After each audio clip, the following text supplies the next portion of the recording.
సంకల్పానికి ఇవన్నీ పరీక్షలు. వీడు ఎంతవరకు నిలబడతాడనేటువంటిది ప్రకృతి పరీక్షిస్తుంది. పరీక్షించని ఆ తల్లి కదా పరీక్షించేది.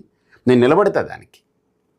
కాబట్టి మా అమ్మ నాతో ఒక మాట చెప్పింది. మా అమ్మకు కళ్ళు లేవు. నీకు 14.5, 15 ఏళ్ళ అప్పుడు నేను నిన్ను అడిగాను ఆశ్రమానికి వెళ్ళిపోవాలి అని అన్నాను. నువ్వు నా మాట కాదనకుండా, తప్పించకుండా నువ్వు ఆ వయసులో ఆడుకునే వయసులో వెళ్ళావు. నా మాట కాదనకుండా వెళ్ళావు. తర్వాత నేను రప్పించి 22 ఏళ్ల ప్రాయంలో నీకు విద్య అయిపోయిన తర్వాత గురువుగా నిన్ను పంపిస్తే నువ్వు సన్యాసి అవ్వాలని అడిగాను.